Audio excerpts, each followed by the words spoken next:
অনুরোধে আসা পার্শ্ববর্তী বোন আমাকে অনুরোধ করেছিলেন, তাই আমি এসেছি।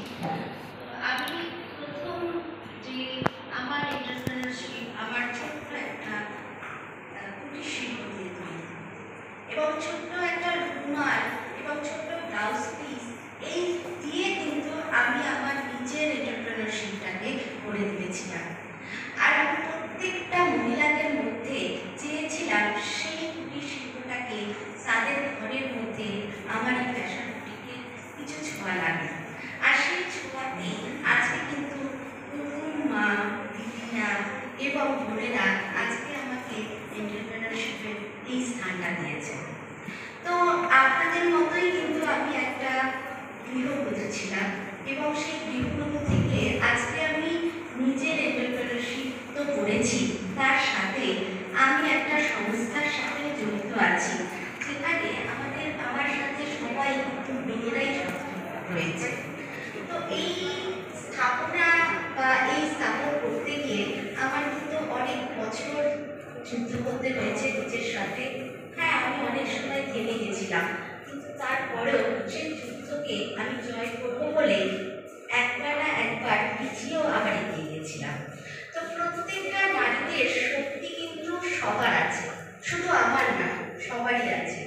আর তার জন্য এই শান্তিনিকেতন নামটা শুনে, শান্তিনিকেতনের যে মেডিকেল কলেজ এবং শান্তিনিকেতনের যে নামটা শুনে আমি খুব অনুপ্রাণিত হই, কারণ আমি শান্তিনিকেতনের সঙ্গে খুব যুক্ত আছি এবং বহু বছর ধরে যুক্ত আছি এবং প্রত্যেকটা কুটির শিল্পর সাথে আমি যুক্ত আছি।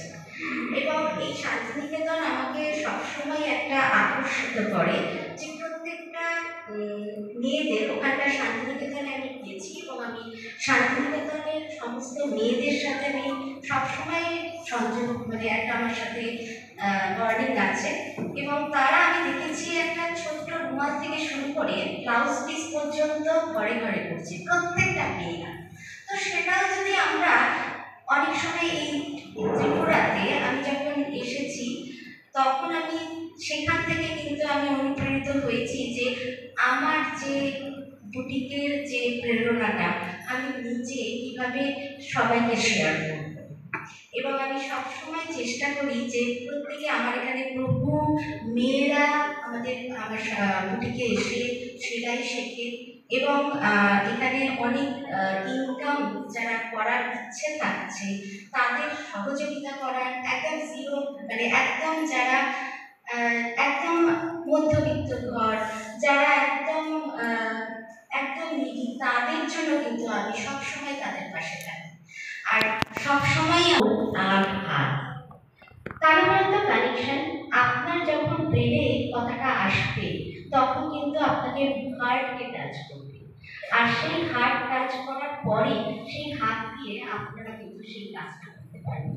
তো খুব অনুপ্রাণিত হয়ে আমি সবাইকে বলি যে প্রত্যেকটা মেয়েদের মধ্যে কোয়ালিটি আছে, প্রত্যেকটা মেয়েদের মধ্যে সেই সংযোগ বা স্বপ্ন সব কিছু থাকা দরকার, যেটা আমি একদিন দেখেছিলাম। এবং আমার যে সংস্থার মধ্যে যারা রয়েছে, যারা কুটির শিল্পে শিখছে বা যারা আমার এন্টারপ্রেনারশিপের মধ্যে সহযোগিতা করছে, তাদের পাশে এসে আমি সবসময় দাঁড়াবো।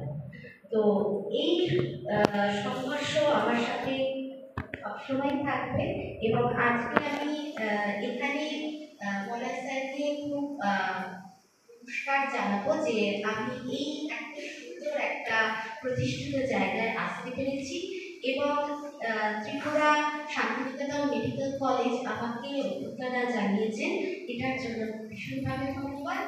আর আপনাদের সহযোগিতা সবসময় আশা করি ত্রিপুরাকে দেবেন।